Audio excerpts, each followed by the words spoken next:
This is Chase from Gatecreeper, and you're burning up on Hellbound.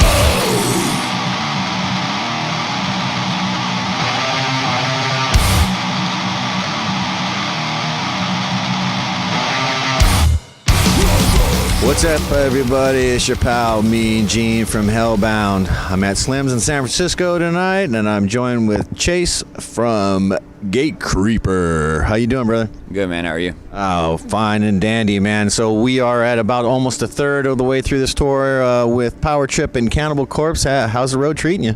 It's been really good, man. Yeah? I mean, for a band like us, there's not really a better tour, a bigger band, a more influential band than Cannibal Corpse to be with, so we're really lucky. Are you checking out the set every night, or spots in here and there? Or? Yeah, what I can. I mean, we don't have a big crew with us, so we have a lot of responsibilities other than playing, selling merch and all that, so we take turns so we can all watch a little bit every night. That's cool. Yeah, that's the way it takes shifts, right? So everybody can get a piece of the action and enjoy it, right?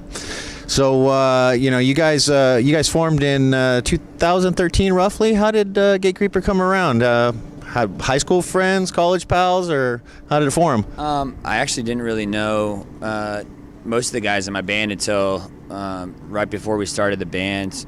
Through mutual friends, I met our drummer, and we talked about music that we liked. Dismember came up, and we were kind of both like, yeah, I want to start a band like that. We got in contact, and then our guitar player was the drummer's roommate at the time. So my roommate plays guitar, and he wants to do a band too. So we all just met up. So I met them through the band basically, because at the time the two of those guys lived in Tucson, and I'm in Phoenix. It's about 2 hours apart. So I used to go down there and jam with them, and then we recorded our first EP. It was just the three of us. It wasn't even a full band. We hadn't played a show yet. Okay. So we recorded and put some music out, and then we started playing shows. Got some more members for the full band. Nice. Now, I knew I was going to mess this up. Sonoran Deprivation, is that right? Yeah. All right. Now, that's been out for about a year, and that came out on Relapse late 16, right? Yeah, totally. And you guys are still out supporting the album. Anything new in the pipeline as far as riffage goes? You got some new material getting ready to come out anytime soon? Yeah, we actually just released 2 new songs, an EP, about a week ago. Okay. On Friday, and it's called Sweltering Madness. It's a 7-inch. I've seen that. So that's 2 brand new songs. We recorded some more new stuff too. That's going to be coming out on a split early next year. More information will be released about that soon. You've done a couple of splits, right? Yeah. Okay. So this is a split that's coming out on Relapse, and then right after that we'll do a little bit more touring next year, but then probably start writing for our next full length next year. You mentioned Relapse. How's it working with those guys? I mean, they seem to be pretty top notch, and they got their shit together, right? Oh yeah. And same thing, like I said earlier about this tour. Like, we're really lucky to be working with a label that's so influential. We've been fans of for a long time, and they've treated us really well. And I think we've done well for them as well. So we've been helping each other out, and we have a really good relationship with them. How was the releasing of that first full length on them? Did they guys let you do what you needed to do and get it done? Did they have any kind of influence or bearing on what you guys were producing or putting out? Relapse is they're the type of label that they want to let you do your own thing. They don't want to get in the way. They just want to help you. And I think that the record kind of exceeded everybody's expectations for a new band. First record for the label. I know exceeded our expectations. I think theirs too. I mean, it's on the 4th or 5th pressing of the vinyl. So it's a killer album. Yeah, it really is. Thank you. So it makes me a little bit nervous because we have a lot to live up to for our next one. The bar's been set. Yeah, but Relapse has been great. Yeah, that's cool. Now, you mentioned you and some of your brothers in the band got together and started introducing each other to each other. Who were some of those earlier influences that you had that kind of steered you in the way of I guess it's kind of death metal? It's kind of a little bit of everything, I think. It does, if you listen to it, and I've listened to it quite a bit, you get a little sense of some thrash, some death, a little bit of everything in there. What are some of those earlier influences? Definitely the more obvious ones are like, Dismember, Entombed, Grave, all the Swedish death metal bands. And Bolt Thrower, Obituary. Those are kind of the main ones. But then there's all kinds of other different influences, whether it's like hardcore, like bands like Marauder or something like that. Okay. And even, some punk.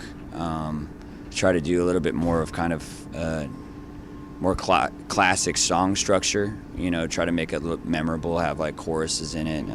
We don't do any clean singing, but we try to make up for that by good grooves. Good grooves, good riffs. Yeah. So we try to take all those influences from the death metal stuff that we really like and make it into a format that's our own, that's catchy and memorable. Oh, it's definitely. I'm a groove guy, and I'm a sucker for a good groove or a good rhythm, good riffage. And my son was like, "Well, I didn't think you liked hardcore music. Gatecreeper, they're hardcore." And I'm like, "Dude, listen to this. I mean, maybe I hear it sporadically throughout some of the songs on the album.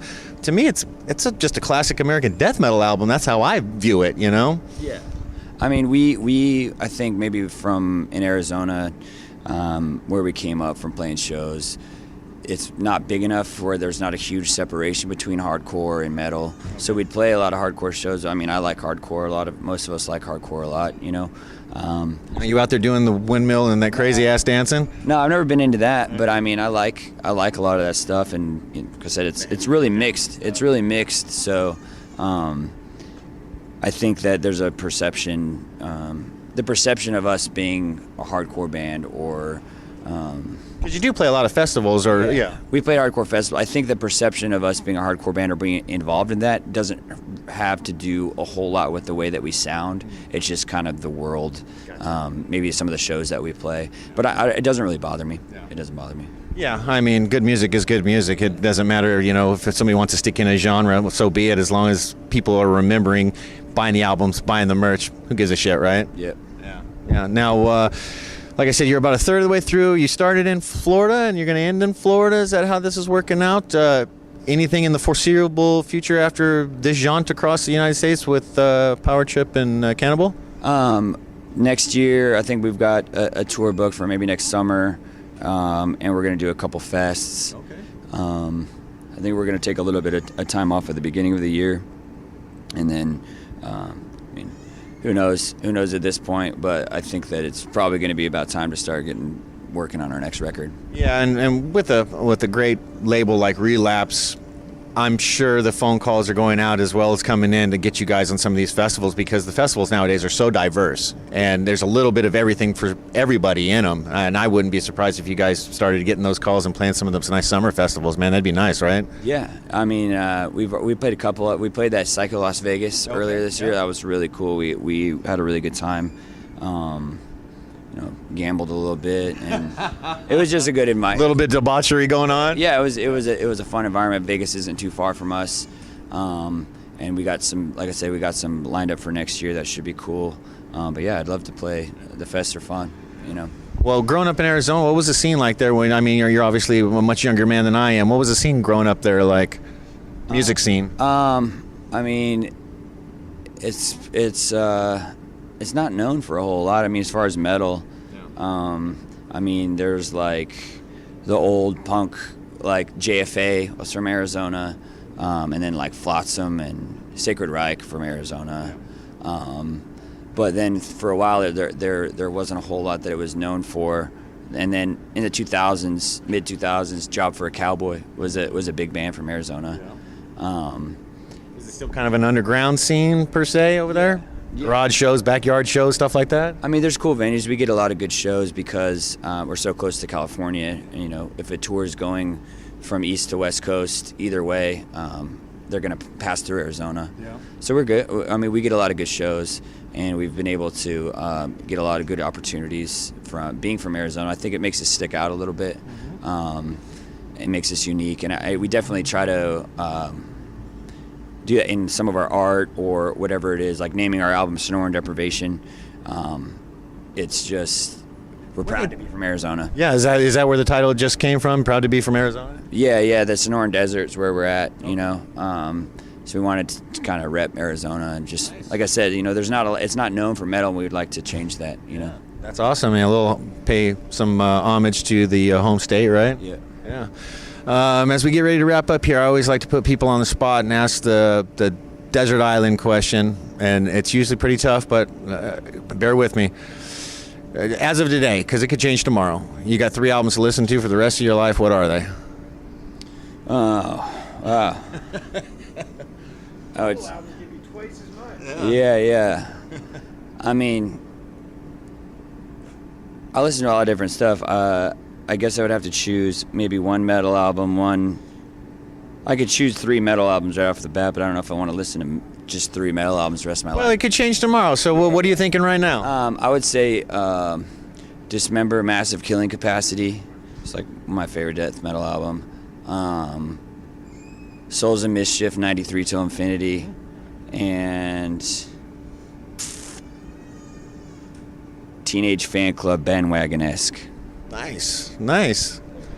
All heavy. Not, they're different. Yeah. And any shout-outs to any PR people, any equipment people, anybody you're working with you want to send a shout-out to?